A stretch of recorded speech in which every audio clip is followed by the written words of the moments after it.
is what do you feel is wisdom? And in your context, I would also locate this in your extensive experience of seeing so many organizations, right? From your vantage view at Satwa, you've seen change happen, so many attempts to change, some succeed, some fail.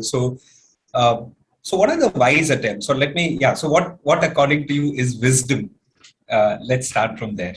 Yeah, I think let me answer this question at two levels. One is at a very deeply personal level, and it's something I've actually thought a lot about, in terms of what I think is wisdom.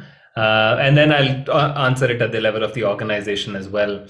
I think at a personal level, there is this beautiful book called The Sophie's World, where they talk about different philosophers and what they found to be truth, right? Plato said, what is in your mind is actually true, and that manifests in reality. Aristotle said, what you see in the world is actually the truth, everything else is false. And as you read every philosopher, the most compelling one that I found was Kierkegaard. Kierkegaard had a philosophy of what is true is only what you deeply experience yourself. Right, which is, he said, if somebody talks about swimming, you sort of understand it as a fact, you can understand it as a theme. But when there's a crocodile behind you and running for you and you're swimming for your life, you deeply understand what is swimming. And he said that's the only truth, right? The only truth is when you're so embedded into something where you feel like your life depends on it. And there are moments that you feel your life depends on something, and those moments give you the sense of truth. Everything else is false, according to him.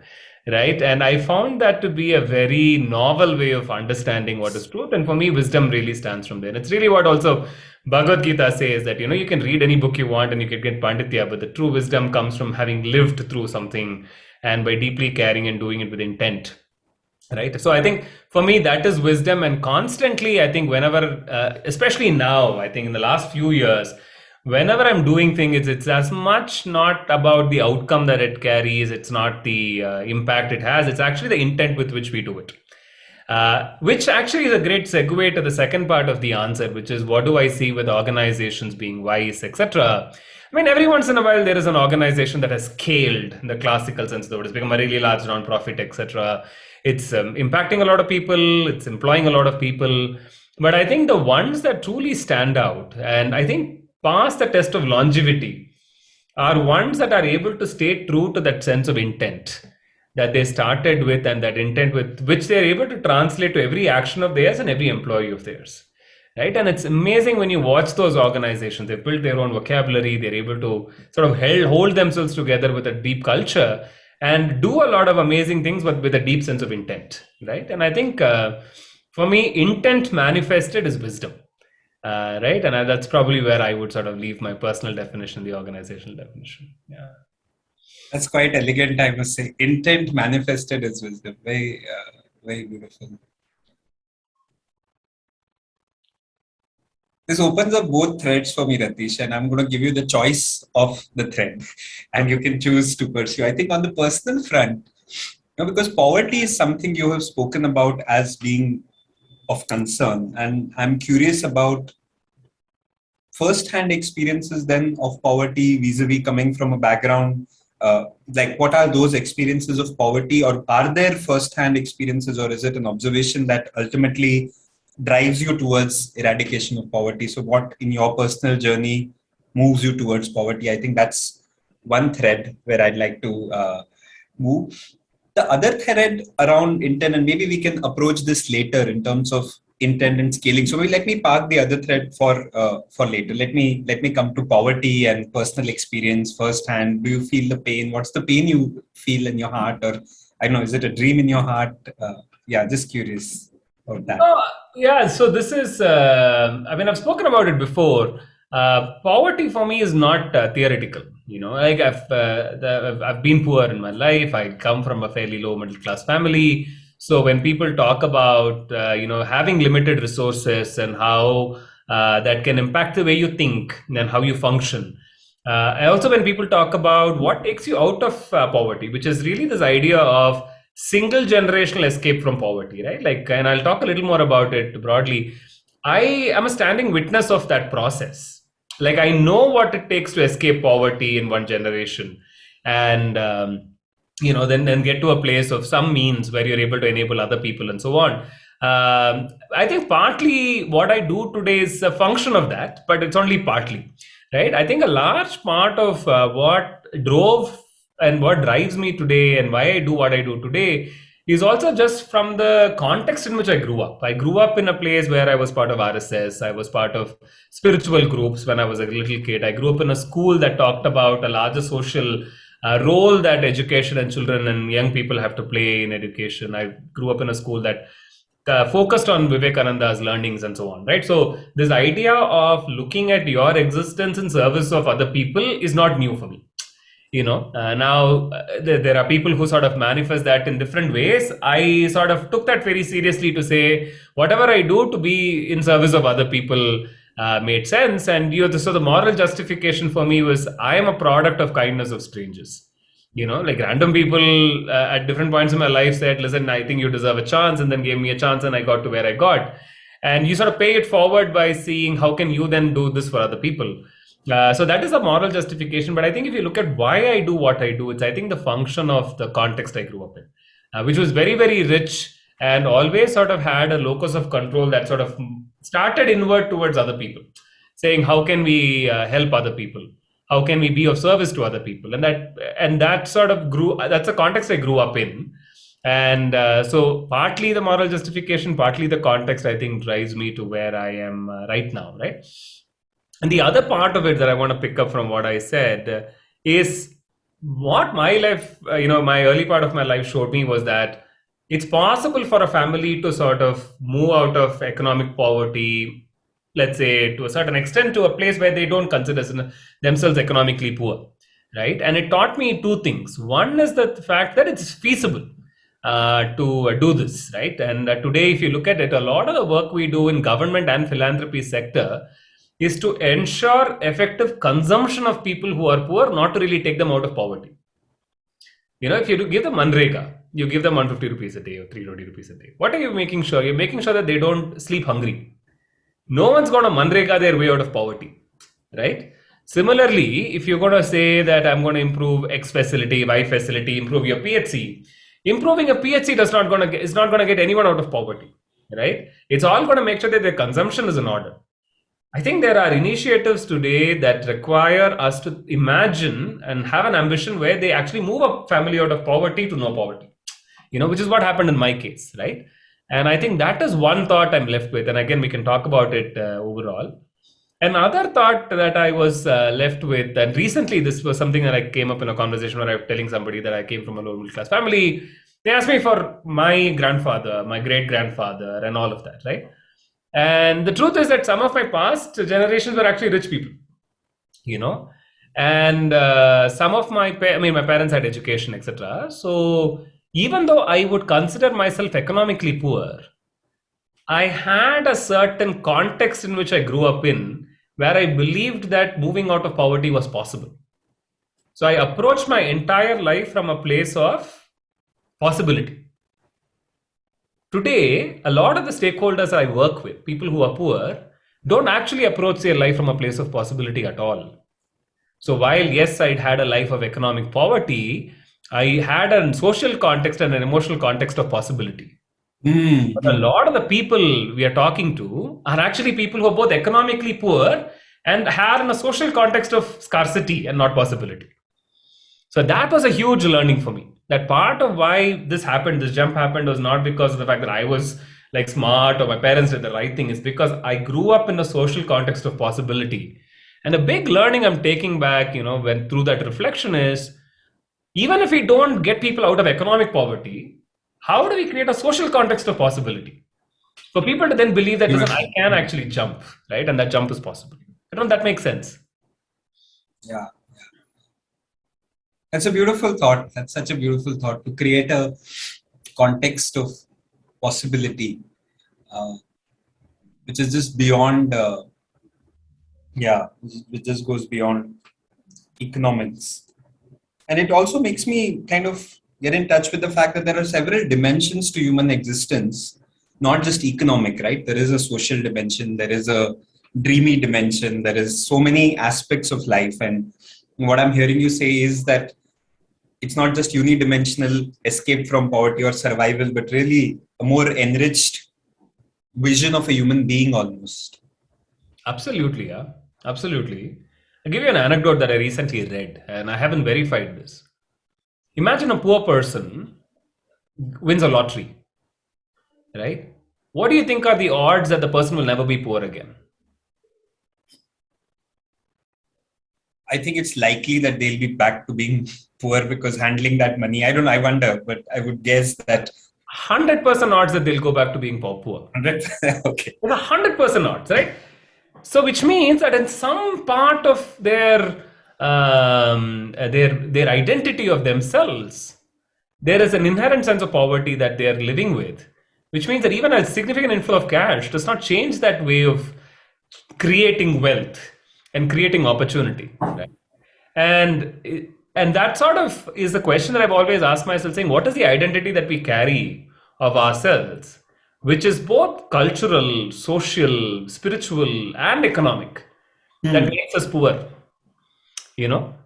So if you take an example of somebody who is growing up, let's say in a district of Orissa, and let's say is from a backward caste who's constantly been told that opportunities are limited, for that person to sort of jump out of that context and create a life for themselves requires them to first jump the social bias that they have been carrying all their lives. Their parents have been calling all their lives, saying, you don't deserve a better opportunity. There is an intergenerational sort of bias that has come to them, which is cultural, to say, we don't deserve a better life. Then there is the economic bias of we don't have the means to get good education. And then there's a geographic bias where in that pin code, there is not even a good school for them to study, right? And those journeys are significantly more difficult for them to do. And sometimes when we think of poverty and when we think about how do we impact organizations, we assume that the economic impact is the only hurdle. And we assume that, hey, listen, if I give you some cash or if I'm going to give you some program, you're going to jump. But what it takes is all these levels deeper, which oftentimes, especially right now, in the way we think about impact, there is no vocabulary to even describe it.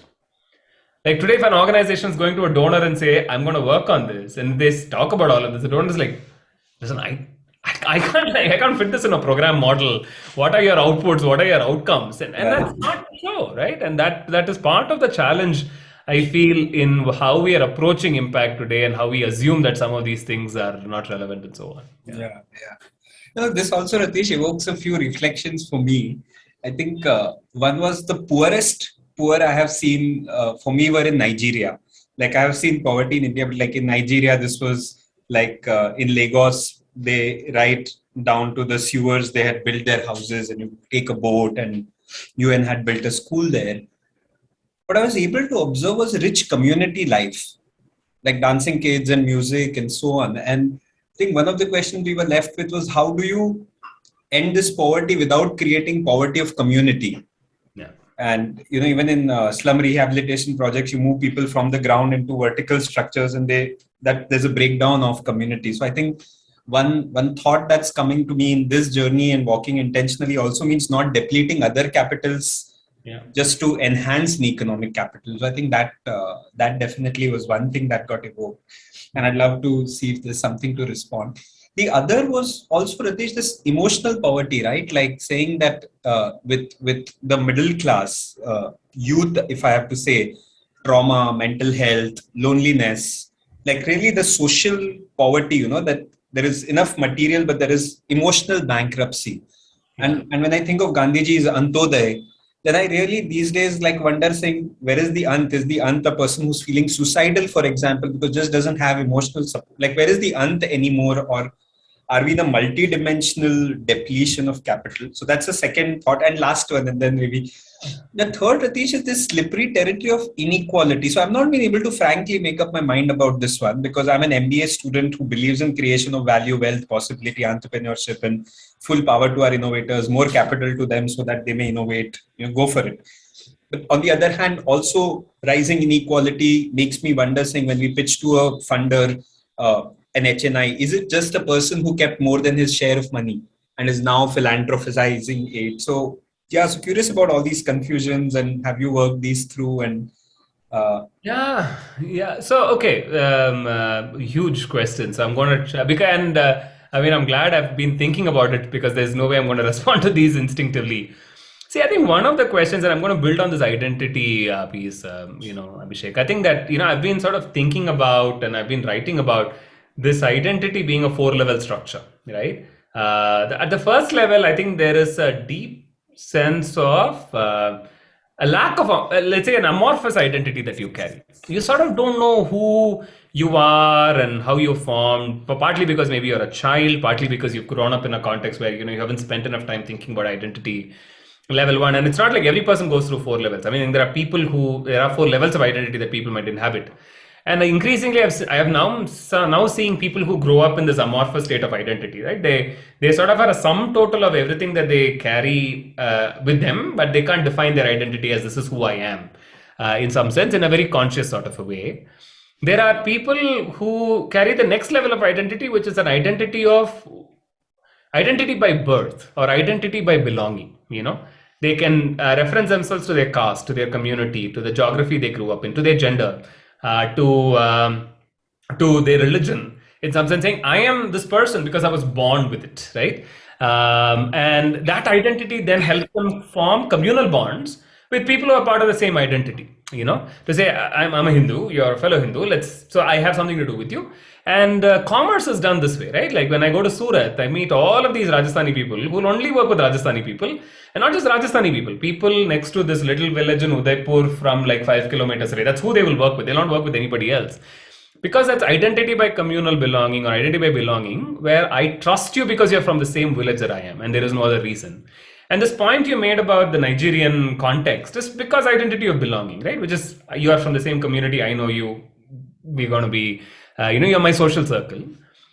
I think then there is a third level of identity, which is identity of aspiration, which is people aspiring to pick up an identity or acquiring an identity based on what they learn, what they want to be, where they want to be, etc. Right? Like I am an engineer. That's not a belonging identity. That's an aspirational identity. I'm an entrepreneur, right? I'm a man of reason. I'm a man. All of these are sort of aspired identities that we have picked up.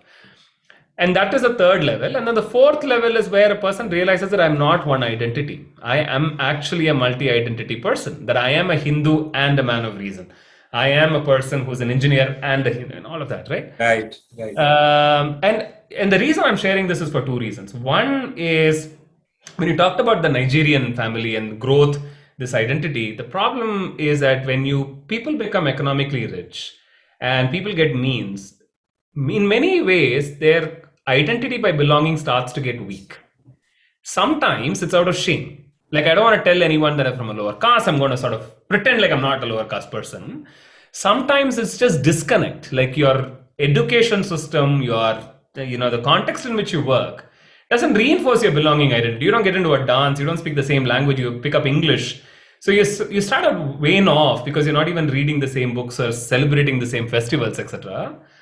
And so to achieve economic growth while ensuring that the community angle is missing is difficult because the economic pathways actually run contrary to your belonging identities, right? You don't often carry them together, and that results in a challenge. And that's number one. Secondly, is this loneliness that you talked about, where you're sort of in a crowd but alone, is because the aspirational identities that we carry are so loosely bound. Right? Like if I'm in the same community as you and we are in a village, our bonds are actually tight. Wherever I see you, whichever context I meet you in, I'm able to relate to you, say, hey, you and I come from the same village. And I trust you instinctively for you doing the right thing for me and I doing the right thing for you. But in an aspirational identity, right? Just because you're an engineer and I'm an engineer, I don't trust you. You don't trust me. Just because you're a man of reason, I'm a man of reason, I'm not going to trust you, right? So our bonds are so weak. So especially people who've not carried their belonging identities find themselves unable to trust, engage, like in their bones believe that other people care for them as much as they do. And that's sort of creating these weakened structures of people running loose in some sense, right?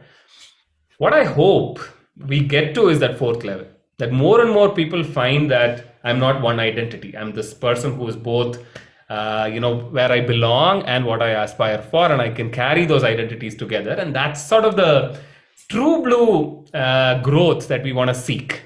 Right? And it's very possible. It's not impossible. It's just that we're carrying the load of Macaulay's education and all of that rubbish to be able to achieve that, but it's definitely possible. And systems in Japan, systems in China are able to demonstrate the fact that at least to a certain extent this can be achieved. But for us, I think we sort of made it an either or choice today. So I think that's one thing that I wanted to sort of share with you for your first observation, which is the whole community poverty and economic poverty, and how do we sort of correlate to the second point about I loneliness. must say that's really beautiful and elegant, Rathish. So let me acknowledge that. And I don't know, is this four identity model a product of your thinking, or is there a thinker you want to reference who's done this? No, this is you're the first person to hear it. So So original Rathish thinking. This is great. It's elegant, it's simple, it has a lot of explanatory power. So definitely lovely to hear.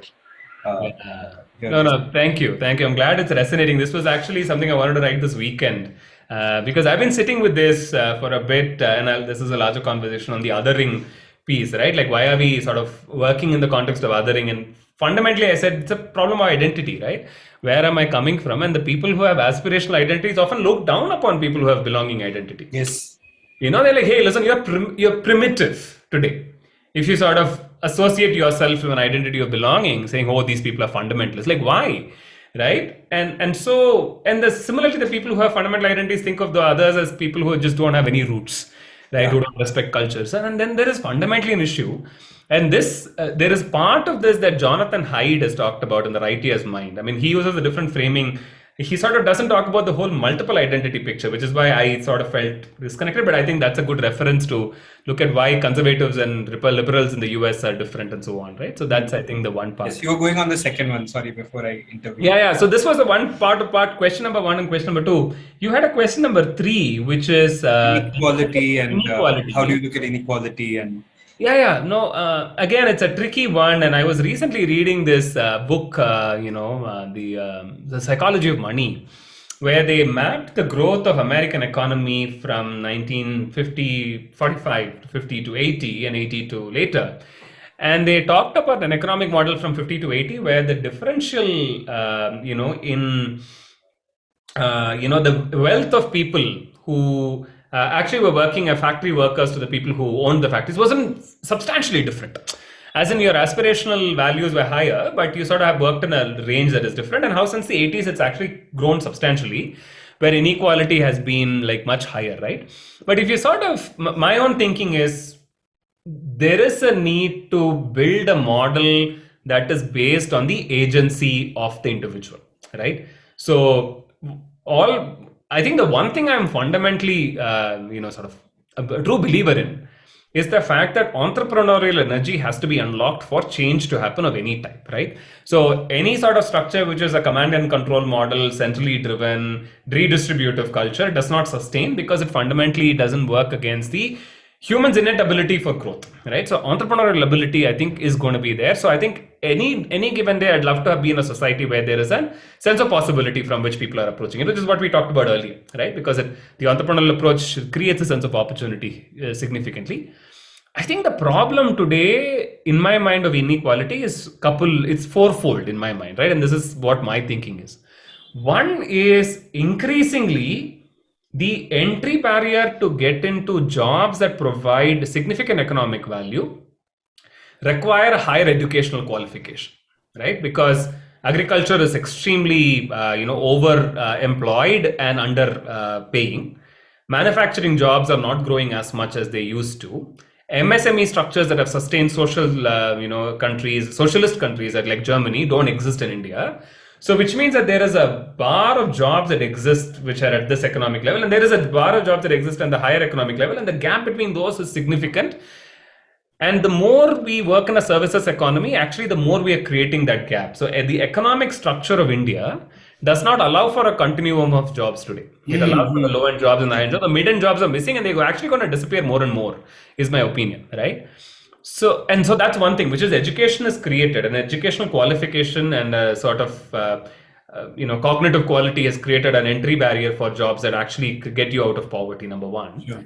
Two is, to cross that educational qualification and that cognitive barrier, you will have to overcome a wide range of barriers that we talked about earlier, which nobody is working on right now. Which means, if my son is in Bangalore, he's growing up with me, who's a parent who's already gone to college, he has a 80% chance of beating that cognitive barrier, right?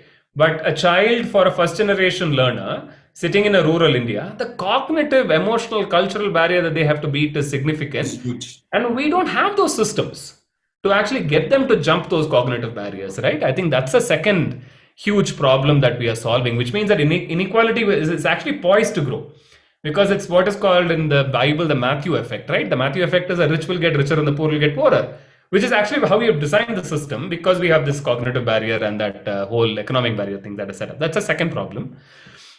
I think the third problem that we are not recognizing is that outside of the fact that the system is designed for inequity, external challenges such as climate change and social unrest is actually making the barrier even worse right now. Which means, and I'll just give a couple of examples, right? There is more conflict in Orissa today on water because water tables are drying. Access to water is becoming precious. That's resulting in a communal conflict where people from lower caste don't get access to water and there is violence against them.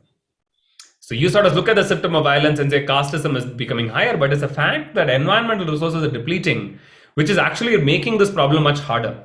So you're not only running a race in which you have like 10 hurdles in front of you, but the ground underneath your feet is actually getting muddier and muddier for you to not be able to run at all. And we are actually in I mean, even though climate affects everybody, it doesn't affect everybody the same way, right? And I think that's the other challenge, the fact that the environment is getting muddied. And four is that there is the legitimization of trickle down model of philanthropy and taxes right now, which is that if you earn $1 billion and you put $1 million in philanthropy, you're sort of done. Like no one's going to ask you a question as to why you're not working. And there is an acceptance of that model, right? Now, all of this is not to blame the person who's rich, because the person who's rich is working in the system and the model that is designed for him to or her to become richer and so on, right? That's so to begrudge them or to hold them accountable or to sully them for what they have done is unfair. I think the question for us, honestly, is how do we design a system that's equitable, right? What do we have to, because if the systems are designed, again, potential plays out, people will work, etc., right? I think the problem is in the system, is not in the individual. So I don't begrudge the rich man, honestly, right? He's or she is playing to the incentives that that is available today and what they can do. And to get into this tirade that, oh, you've made so much money, I'm going to hate you for that, is unfair. I think the question for people like us is really, how do you then design a better system? Sure. Right? That I think is a larger question. Yeah. Yeah, there's so much to think about right there. And I want to kind of segue from your answer number 2 to the question of scale, but your answer number 1 is too tempting for me to resist. So I'm going to ask you a question related to answer number 1, because I think I'm going to take a few leaps here, right? So we as people in the social sector, are a biradri of our own, I feel, right? Like even in our audience today, our friends we are one tribe, right? And being that one tribe allows us to make assumptions about each other. Like it was almost like inviting you was a leap that I could take, saying we're on the same team. We're batting on the same team. Yeah. We're batting at different places, but so there is that tribe. There is that tribe of do-gooders, and you've also spoken about the 5,000 leaders in India, and maybe we can share a bit. So this is our tribe. Expanding tribe, growing tribe. Every tribe has a few things to do better, to learn better. And you've seen this tribe, again, from your vantage view, what's the constructive criticism for the tribe of do-gooders? What is it that we're not seeing? What is it that we need to learn, do better that will increase our impact? What are we not seeing yet? So many things. Go for it, Rathish, go for it. So I mean, I'm part of that. So I'll talk about the 7,000 number in a bit. One of my favorite movies is Newton, right? And there is a scene, I think, in a canteen where Rajkumar is saying, he's talking, and there's a guy uses this phrase that has stuck with me. I saw this movie in Mumbai. It says "Imandari ki ghamand," right? That you will never be able to change the system because you have Imandari ki ghamand. And I think that's one of the fundamental failings of what we are struggling with in the social sector, right? We sort of, like what he said, we become a tribe, and a tribe with a high barrier of entry. We sort of convene as a group, we have our own vocabulary, we talk about it. I fundamentally believe, and this I believe for reasons of compliance, reasons of how the public systems work today, laws and regulation, and also just fundamentally what is necessary to create social change. My fundamental belief is unless the social sector finds a way to engage every citizen of this country in this movement we are creating, right, of social change, we are never going to be successful, right? Like there's just zero chance. And today, if I go to a nonprofit and say employee volunteering, they'll be like, yeah, I don't want to do this. I just want to go help poor people. Why do you want me to engage this employee? Like it's a scorned, right? It's seen as, that's a waste of time. But let's sort of break it down as to why I'm saying this, right? We are always going to be a sector of limited resources.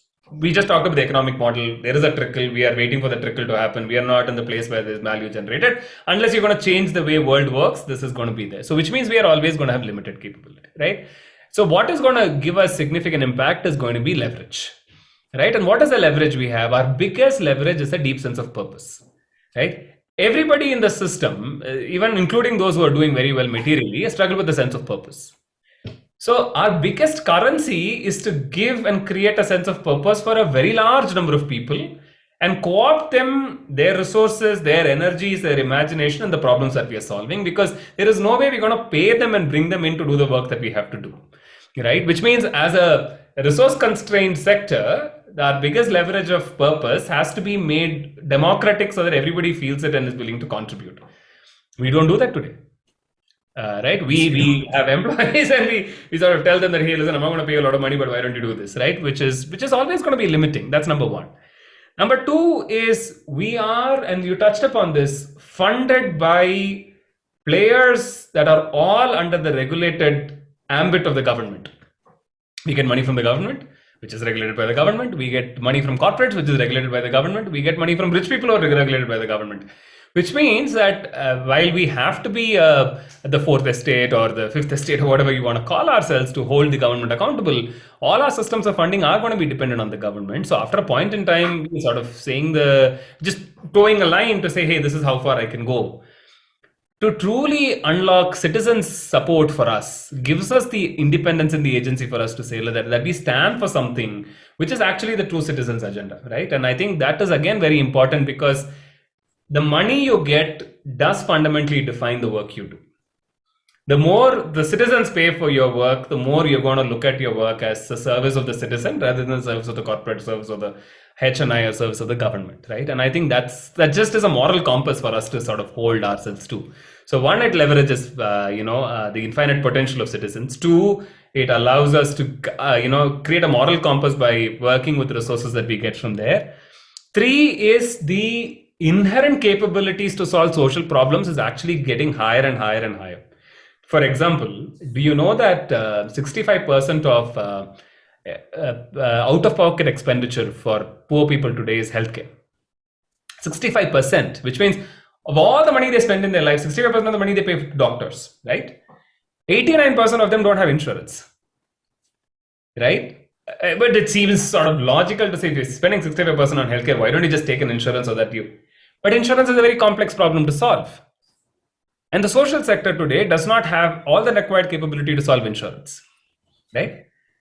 So if I tell you, you are a person who wants to solve poverty, 65% of the people are becoming poorer because of healthcare. There is a solution to solve that problem that's called insurance. 85% of people don't have that product. As a social entrepreneur, you will say, listen, that's the problem I want to solve. But you will never be able to hire a financial expert, a technology expert, a design expert, etc. Where do you get that capability? You get that capability from the citizens who are part of this country. Beautiful. Right? And so it's not just the fact that it's nice to have, it's a prerogative to leverage and unlock those capabilities that you can't buy from the market today for you to be able to use, to need that. And the last point I'd make, right? For me, the true currency of civil society or social impact sector to stand up to the government comes when we can tell the government that we are representing the society and the civil society, right? Not just a small contingent of beneficiaries that we impact, but the civil society overall. Politically salient, gives us a seat on the table. Today, there is no seat on the table, right? The government sort of acknowledges the fact that you helped us during a crisis, but laws are written without any representation. There is no council to represent us. And all of that is because we don't have political salience. And political salience comes when citizens trust you. Right? And that's again another reason we have to have. It's for all of these reasons, right? You sort of have to. So that's our point. Like the more we become a clique, the more we become a tribe, True. This is how we're going to die. It's very clear. Wait, Ratish, I have to thank you for unconsciously endorsing a lot of what we are doing. It's almost like point number one, tapping into purpose. We're like wisdom tree. We're going to help orgs go beyond employees to tap into purpose. Point number two, we're coming up with a crowdfunding campaign saying citizens, please fund us. And point number three and four were like people problem solving with Mumbai elections. We are doing some experiments. So yeah, just deep resonance with what you're doing. And here's a plug for BRM also. I think we're going to use these clips, and you put it so clearly also, which is really beautiful, beautiful to hear. So I think, and it reminded me today. Just today, I met a political party person who was a full-time professional, finishing his work in the first 2 hours of the day, and for the rest of his time for free volunteering for the political party. Yeah. So, like political parties and orgs like RSS and all have cracked this. Religious orgs have cracked it in some ways, right? Like, and I think as a sector, we need to really overcome the conflict of interest, saying our professions and employment is linked to it, to really transcend that. What that Gandhi, for example, pointed out, right? Like contradiction in every profession that the profession has to transcend. Like he talks about doctors and lawyers, and I think social workers also, we need to transcend that need to be the people who found their purpose and are doing good in a world where others are selfish. Right? It evoked a lot of yeses. I could feel a lot of yeses going on in my body. And I think two other thoughts to add to that, right? Like one of the thoughts that when in the Gita they talk about what do realized masters have to do. None of us are realized masters, but even the realized masters. And there's a question that Arjuna asks to say, after we have realized master, what do you have to do? You don't have to do anything. He says that there is a moral obligation. Krishna says there is a moral obligation for realized masters to do loka sangarsha, which is bring people together towards constructive choices. And for me that's the highest form of realization, right? So if we believe that we have found a purpose for ourselves in our lives, and that's why we are in the sector, there is a moral obligation to do loka sangarsha, right? Which is bring more people to say, how can you contribute, how can we create greater energy for good? And that sort of becomes and honestly, more and more I'm thinking about my life and what I'm doing. That's the way I describe my purpose, right? So that's number one. Number two, Abhishek, the overwhelming need to have purpose among people, right, is just manifesting in such unhealthy ways in the society today, and that's the lack of constructive channels for action, in my opinion, right? Yes. Like you can always blame the slacktivism, as they call it, right? Saying the guy who is upset in Twitter and rants to some, something, or the person who's liking a Facebook campaign and assuming that I've supported my cause and that's all I'm going to do. That's all, just how they say in Yoga Sutra, right? Just like an ill or unhealthy representation of a positive intent. And I think it's up to us to now create better options for this pathway for this, right? And I think that's really where we are. Yeah. I think also it reminds me, like Vinoba talked about the Pancha Shaktis, and he would say that there is Sajjan Shakti, Mahajan Shakti, the Shakti of good people, the Shakti of rich people, Vidvat Shakti, the intelligentsia. Sarkar Shakti, he would use the small finger, saying that government should be like the smallest, and Lok Shakti, he would use the thumb. Yeah. To say that it's really Lok Shakti that should power things. And I think right now, like the Lok Shakti is non-existent and Sarkar Shakti is like huge. So I think that rebalancing. Absolutely. Yeah. So that brings me now to the question of scale. And I thought I'll start with what seems to be a counterposition, a small is beautiful position, right? Where, at one end, every action has its own value, its sacredness. And, there's the whole random acts of kindness school of thought where feeding the ants is as valuable as solving for the world and so on. And at the same time, there's a part of me that weeps at the scale of problems and the scale of thinking that is required to even reasonably move the needle by a millimeter, even in our lifetimes or whatever. So the title of this talk was How to Manifest Change on Scale. And I want to request you to unpack two words. I think one is change, because change could be anything, like how do you look at change? Yeah. And how do you look at scale? And then bringing the two together, maybe. Yeah. I mean, both of them are tricky points. So let me try my best to sort of talk about both, right? See, I think everybody, I think, who works on this issue sort of approaches, goes through a life cycle. Yeah. There is one part of this life cycle where you feel like you've been fortunate to be where you are, you want to give to people, and you find ways to give to people. And you sort of assume that there is some problem in the way they live, and you want to go fix that problem. Some of us take an engineering mindset, some of us take another mindset. But essentially, there is an inequality of relationship where we sort of say that, okay, I'm giving it to you, right? And I'm sort of helping you. And we give it a different name. We can do it with a sense of humility, but there is that power equation. That's all. Yeah. And then so God gets to a point where you recognize that it's that power equation is the undoing of what you want to achieve. So you sort of say that, hey, I'm going to understand the context in which you're working in, and I'm going to see where is it that you might not have a lever that I have a lever for, that I can then contribute. So for example, there's a child wants to learn. Child doesn't have laptop, parents can't get laptop, I can get laptop, but that doesn't make me bigger. It's just that I have an access to a resource that they might not have access to. So I'm just exchanging resources, and in that process you have context of cultural context, and I'm going to pick that context from you. So that sort of becomes a peer level relationship, right? And then I think you move to the third level where you recognize that it is not about individual people at all, right? You sort of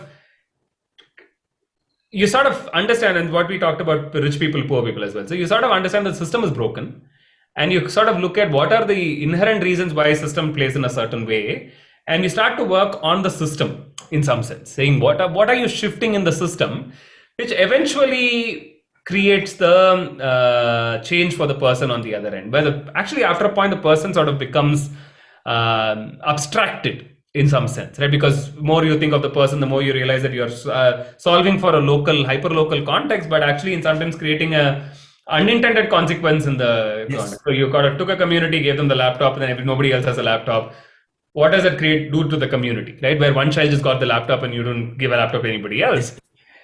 So then you look at the system and you say that, hey, listen, is this what we want to create, right? And then that third level, change then takes a different meaning. So in the first level, change is outputs, right? I spent time, I helped an organization, I gave money to an individual. The second level changes, is there actually a resource exchange where are we learning from each other? In the third level, change then becomes multidimensional, right? And I'll sort of explain what I mean by this and what then changes, right?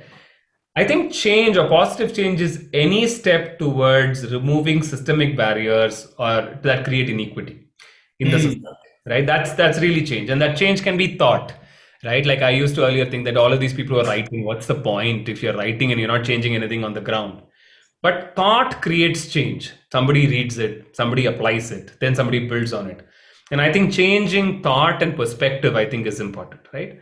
There is change in just inspiring leaders to be able to make changes in the system itself, and saying, can I create enough leaders to be able to create change? Like for example, this whole idea that I wrote about, saying today everybody who's talking about change either is on a Zoom session or is in Bombay or Delhi, right?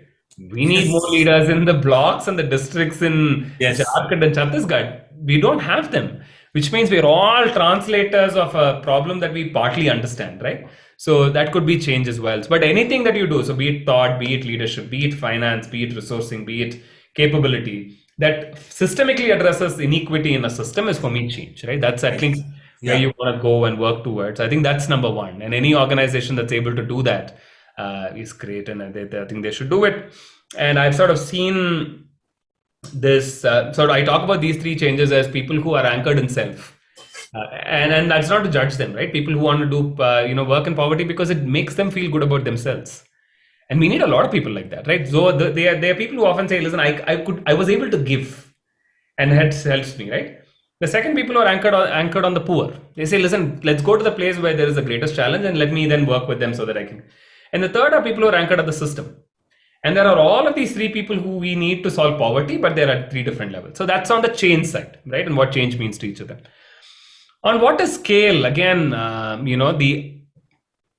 you look at a person who's anchored in self, right? For them, honestly, scale does not matter.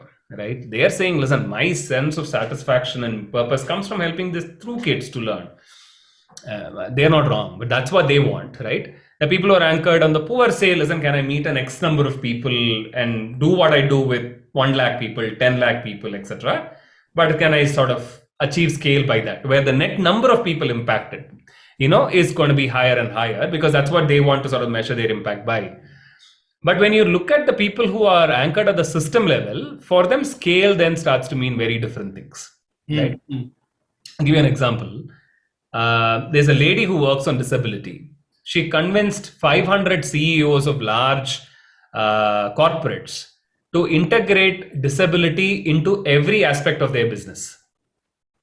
Right? She changed mindset of the most powerful corporate leaders. The number of people she impacted is only 500, if you look at it, right? But she legitimized an issue of disability as a business priority by working with 500 people. Then that translates into many types of impact, right? But she changed paradigms, she changed mindsets. Yes. Right? ASER report of education didn't improve the life outcome of any child, but it actually created enough noise in the system to say that our learning is poor, which was then used by a million organizations to get funding for why their learning programs have to work. Interesting. For government to sort of look at it, right? So there is actually a framework created by this lady called Donella Meadows, which she says that what are the levers for you to change the system? The lowest level is to give resources to people. The next level after that is build capacity of the people in the system for whom you're giving those resources, because capacity creates more value than resources. Then she says, can you provide feedback loops? Then she says, can you create infrastructure to create innovation? Then she says, can you change mindset of leaders? Then she changes, can you change the paradigm of thought around a particular problem? Beautiful. And there is and there are levels in between, but I'm saying, and scale in each of this is different. Beautiful, right? Beautiful. So, and I think that increasingly organizations are recognizing now. Earlier you had organizations that said that large organizations create large impact. Right now they're saying no, small organizations can create large impact. But which lever are you focused on, and are you being honest to that lever? Because one of the things that you have to be mindful of is the narrative you can create for yourself. Saying, I created this beautiful film, I'm changing mindsets. 5 people watched it. Nobody changed anything. Yes. Right? But in your mind, you're like, I'm at a higher plane, I'm a small organization. That's so important. Yeah, to break free from the narrative to look at reality. Exactly, to sort of be honest to that narrative, right? And this Nobel Peace Prize winner this time, Jerry White, and I had a chance to speak to him once, listen to him once, and he talked about how he worked on the issue of landmines, and he ran an NGO, became a large NGO, worked in many countries on the issue of landmines, and he said, I can never scale to solve the issue of landmines across the world, but can I change the mindset of people on how they look at landmines? And then he sort of shifted, he actually shut his NGO down and said, listen, once you have an organization, you sort of get into the survival bias of do one thing to make the organization alive. Absolutely. And he said, listen, I'm not going to be running an organization, I'm going to run a movement. And then he sort of created a different structure to be able to run a movement and then created. So change is anything that helps us bridge the systemic challenges of inequity. Scale is any lever that you pull. Yeah, and which lever, and being honest about the lever, very important. Exactly, to yourself is important, and to then find what are the capabilities that you need to fight that do that lever well, etc., etc. But that's really how I see it. Beautiful. Wow, and I love the fact, Rathish, that you were able to give these levels, both the levers levels and the level of people changing without an ounce of judgment. I mean, I don't know whether it's natural or whether it's your inner work, but it's so beautiful that you were able to represent it as a picture that didn't privilege any one over the other. I think that's so beautiful and so relieving. I think for me, I felt a sense of relief that one doesn't have to be one over the other. They're all legit. So I think absolutely that was really nice. Yeah. Thank you. And it sort of goes back to the point we made about Imandari ki comment. Because once you create a hierarchy, right, you are then judging. And once you judge, this Imandari ki comment takes over, then you look down. We need every single person to work on this issue. Because the issue is so large, right? So then who are we to judge, and who are we to hold entry tickets for people to say, okay, if you don't have the right intent, I'm not going to let you in. Everybody join. Yes, everybody needed, all hands on board. Yeah, exactly. So I'm going to wonder this with you, Rathish, now. For me, when Gandhiji did the Dandi March, he was able to pick a very, very, very deep lever is how I see it. Like he was able to catch the trim tab of the country almost and walk it. Yeah. And it rippled across time, across space. Like he was able to do something so beautiful. And I wonder, I feel like people's hearts have deep desire to do good. Every heart I've met wants to do good. Every heart has a story of wanting to do good. Every heart has the recipe. I don't know, it's like almost like people know that they have time that they could use better, but it's almost like, I don't know, they don't trust enough that their efforts will create an impact, or there is something which is locked up. I often get this feeling that hearts are locked up in some way. And I don't know, where is that key? Is that moral leadership? Is that a consumer insight? Is that a breakthrough product? But like, how do you unlock the next trim tab for ourselves, like the ship's, the rudder of the ship, right? So where is that treasure, or is there a treasure? I don't know. I'm just wanting to wonder with you about it.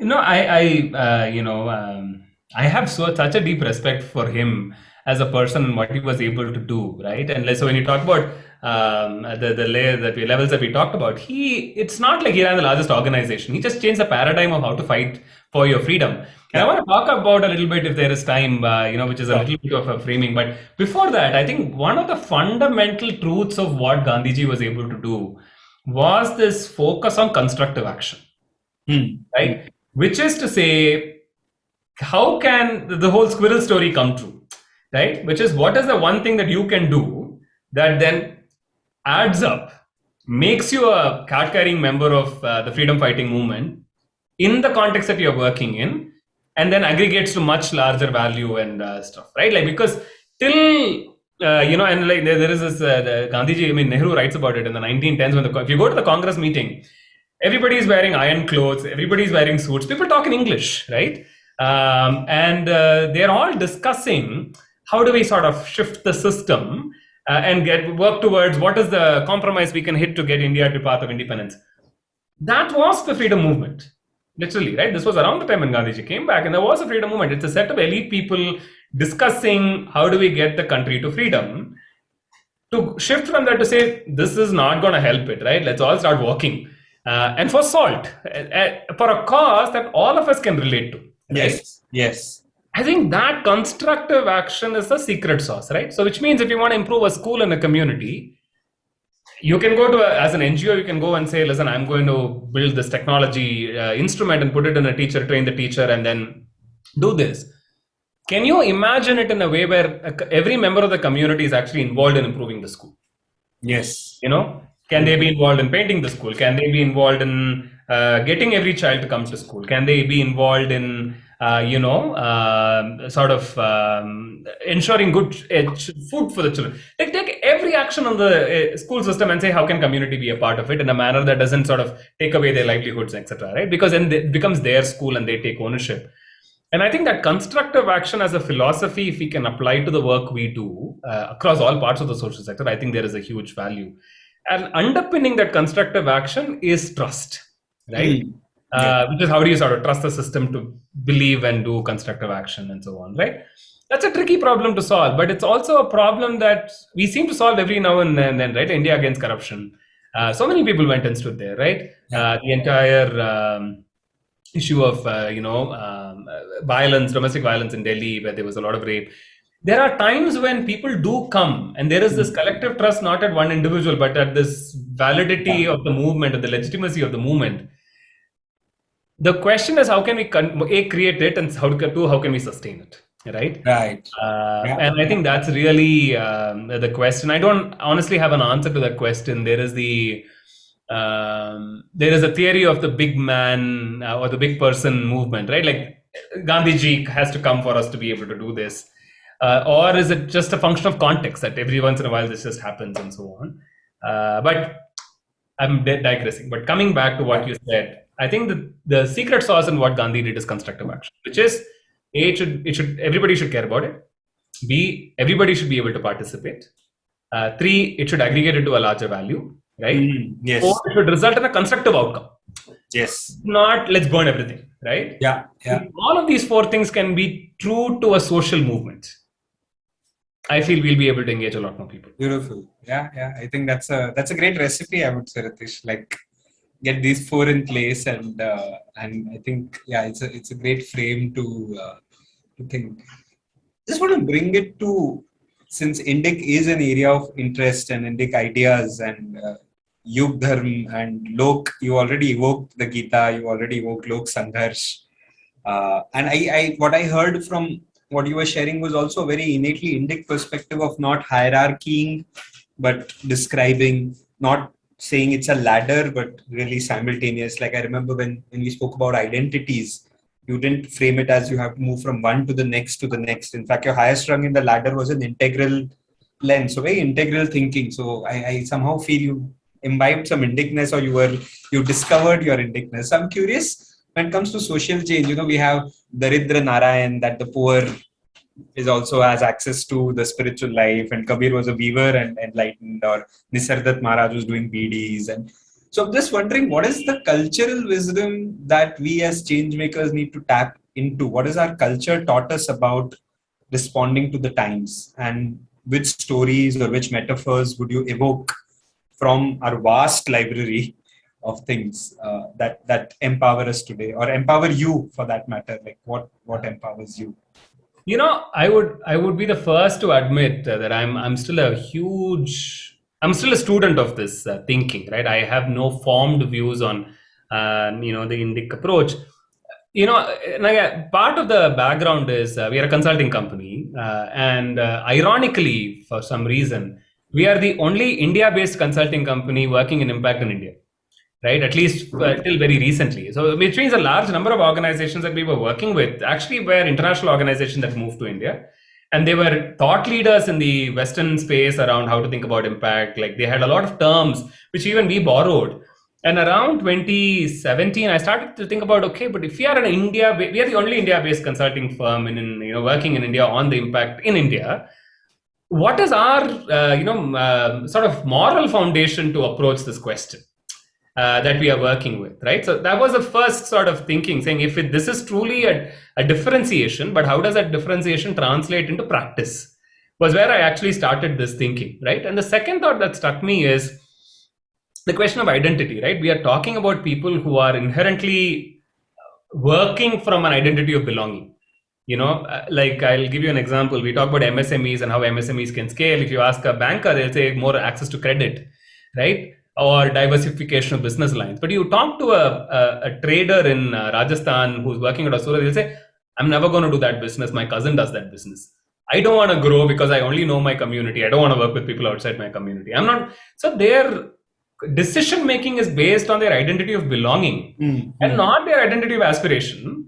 And if I don't understand the identity of belonging that they're coming with, how am I going to improve their lives in some sense? Am I even, capable of improving their, lives in some form? Do I even have the sort of agency to be able to do that effectively, right? That's what's the second thing, that I'm sort of reducing a lot of these into classic Western economics of incentives and barriers and all of that stuff. But none of that is, this person, even if you give him a lot of money, he's going to say, listen, I'm going to do this because my community is more important to me than the amount of money I'm going to make. And that was the second thing, which is the recognition that we are working with people who we don't fully understand. I think that led to the third focus, which is I don't understand my own identity, right? Who am I, right? I was born in Kerala. I grew up in Chennai. I studied in Rajasthan. I worked in France. I came back to India.